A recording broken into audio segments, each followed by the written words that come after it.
I would like to thank the organizer for inviting me to give a talk. So today my talk is on the interplay between dengue morphological diversity and antibody recognition. So my name is Shee-Mei Lok and I'm from Duke-NUS Medical School, and I'm also from NUS. So dengue virus, I'm kind of sure all of you know what it is. You know, we have this outbreak every year, and this year is one of the worst. So it is a positive sense RNA virus, and there are 4 serotypes, dengue 1 to 4. It causes disease ranging from the mild dengue fever to the more severe dengue hemorrhagic fever. So the mild dengue fever is characterized by biphasic fever, rash, muscles, and joint pain. The more severe dengue hemorrhagic fever has the same symptoms as in the mild dengue fever. In addition, you get hemorrhagic manifestation and plasma leakage. So there are no highly effective vaccine or therapeutics available. So this is just to show you how dengue is transmitted. Dengue cannot be transmitted between humans. It needs to go through a mosquito vector. And I would like to point out that the mosquito, their body temperature equilibrates to the room temperature, and human physiological temperature is around 37 degrees Celsius. So this is the dengue virus infection cycle. So the mature virus binds to a series of receptors, and then it gets endocytosed. The low pH in the endosome causes the E protein of the virus to change from dimer to monomer and then trimeric stage to allow fusion between the virus and the endosomal membrane, and this releases the genomic RNA into the cell cytoplasm, and then the protein is translated from this RNA genome, and then you have viral replication. The virus is assembled in the endoplasmic reticulum here at neutral pH. As you can see, the surface of the virus is spiky. It's very different compared to the mature virus. And on top of this immature virus, there's an extra protein called PRM. And so the virus matured through the trans-Golgi network. And as you can see, the trans-Golgi network, the pH drops as you go. And this actually stimulates the virus surface to reorganize into dimers, just like the mature virus. And on top of this, you have this PRN. So this is in cyan color here. And during this maturation, purine cleaves the PRM. But the PR stays on top of the virus, and only when it is released, when the pH increases, the affinity of the PR drops, and then the PR falls off the virus, making the fully mature virus particle. So on the surface of dengue virus, the major protein is the E protein. It is also the major antigenic structure, which is targeted by antibodies. So this is the crystal structure of the E protein. It exists as dimers. This is one protomer, and that's the other protomer. And each protomer is divided into 3 domains: domain 1, domain 2, and domain 3.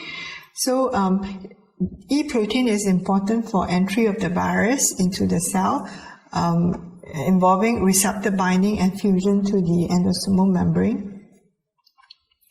So this is the crystal structure of PR and E complex on the immature virus. So you have the E protein again, but on top of this you have the PR, and actually you have the PRM, but in the crystal structure the M part is actually very floppy, so you do not see the density.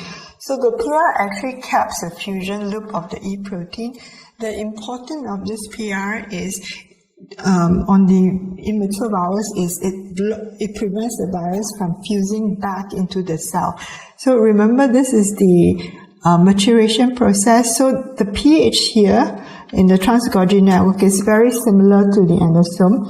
So if you do not have a PR cap on the fusion loop, the virus will fuse back. So the function of the PRM is to prevent this from happening, so you have a productive infectivity. And okay, so however, this maturation process here is not very efficient. So when you prepare mature virus in tissue culture, you always get a mixture of mature virus, partially mature, and immature virus. So in this micrograph, the very round particles are the fully mature virus, and then the very spiky ones are the fully immature virus. And then on top of that, you have some that's partially mature, where one side is smooth and the other side is spiky. So that means, when the virus infects cells, it will secrete viruses in the mature state, like the immature virus, the compact mature, and then the partially immature, or you can call it partially mature virus. So actually all these viruses are infectious, but because the structure is very different, they have very different antigenic characteristics. So on top of that, it gets even more complicated. We discover that the mature virus actually can also change in structure. So this is the warm dengue virus mature structure. So we saw so we tested my lab and also Michael Rossmann's laboratory. We separately observed that the laboratory dengue virus 2 strains, when you grow them in mosquito cells at 28 degrees, they appear round and compact, but when you heat it up to 37 degrees, the virus becomes bumpy, something like that. And so we try to solve the structure. There are really 4 structural classes, but I only show you one. So at 28 degrees Celsius, the smooth compact structure, the E protein organized in a very tight way. So there are 3 E dimers. They interact with each other and lie parallel to each other, forming a raft, and there are 30 of such rafts organized in a herringbone pattern. So when you heat it up to 37 degrees Celsius, the E protein move outwards and there are less interaction between the E proteins and the surface becomes much more looser. Okay, and we would like to know whether this structural change also happened to the dengue clinical isolates. And so we look at 4 of them, and all of them actually at 37 degrees Celsius, they seems to be much more stable than the laboratory strains. 3 out of 4 stays round and compact. Only 1 becomes bumpy surface. And the interesting thing is these 2 are from the same outbreak. So what we think could be happening is the virus is actually infect the people first with the round compact structure, and then but in order to survive or escape from the immune system, they actually change a structure into the bumpy surface.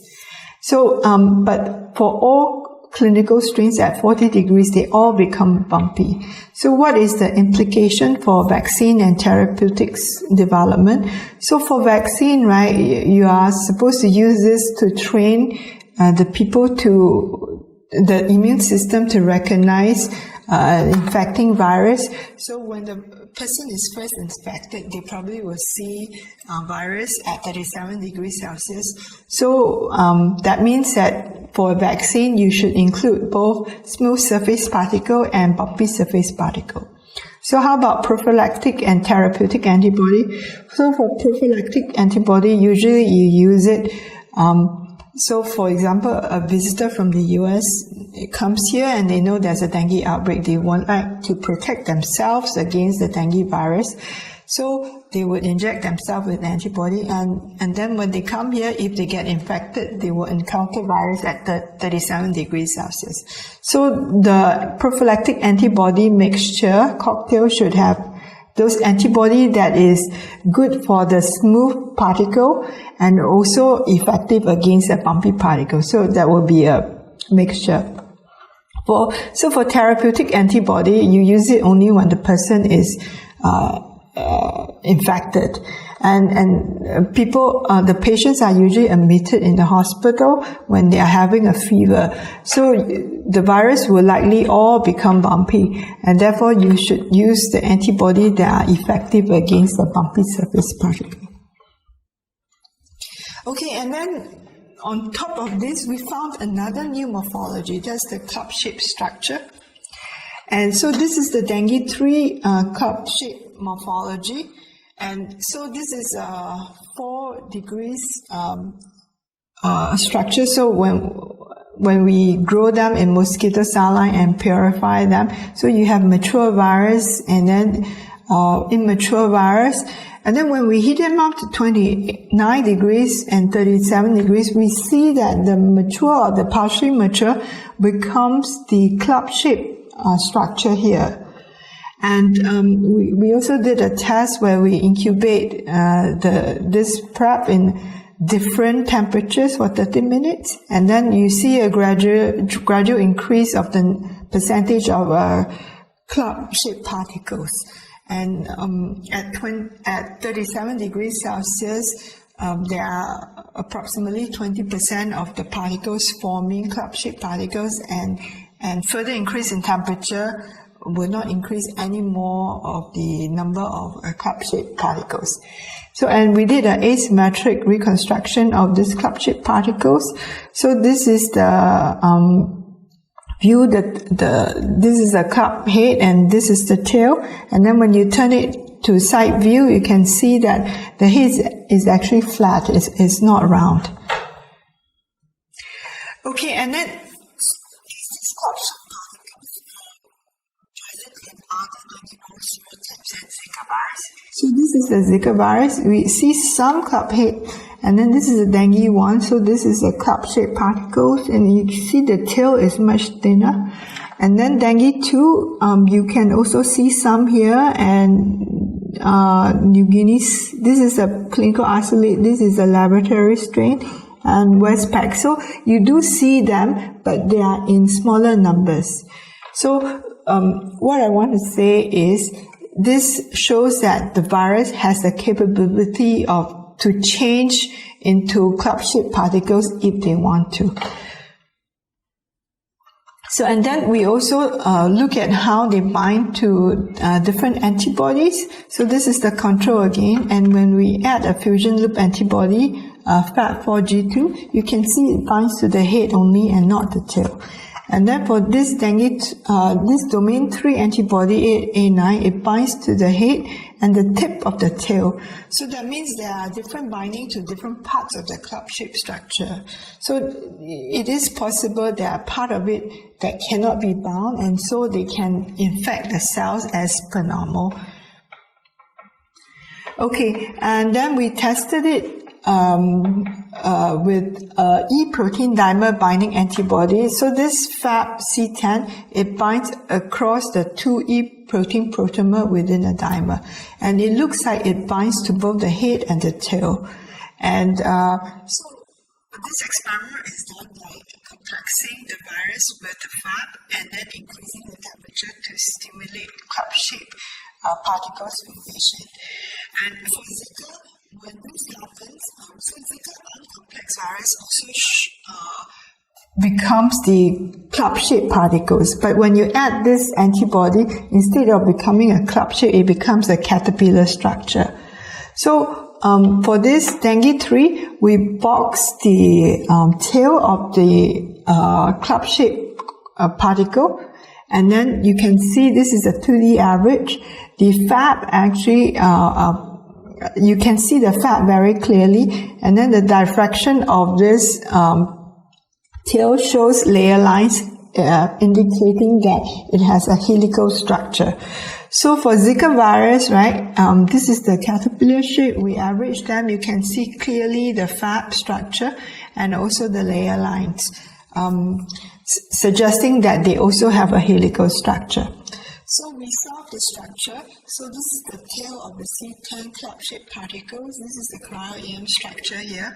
And the dark blue is the FAP, and then this thing here is the dimer. And this is the caterpillar. Okay, and then to interpret the map, we actually fitted in the E protein and the FAP molecules. So this is the E protein with the FAP here, and this is the E protein with the FAP. So, we have done some studies before, and we know that actually this C10 when it binds to Zika, it can bind across the 2E protein protomers within a dimer, but it also binds across E protein dimers here. So it's able to lock the RAF. But to dengue 3, it's unable to lock the RAF. So it only binds to the E protein protomers within the dimer, but not across dimers. Okay, so that's why the structure of the C-type complex with dengue 3 and with Zika is so different. Okay, so how does it organize from the spherical structure into these structures? So again, this is the dengue or Zika round particle organization. This is one E protein RAF. So I'm showing you 2 E protein RAF here. One here, and then the next is this one here. Okay, so this one is in red here, and then the blue is the neighboring RAF. Okay, for the Zika virus Fab caterpillar structure, these 2 RAFs actually rotate, and then it sort of form a helical structure here. And actually this interdimer interaction is the same as this interdimer interaction here. Okay, and how about the dengue virus 3 Fab club ship structure?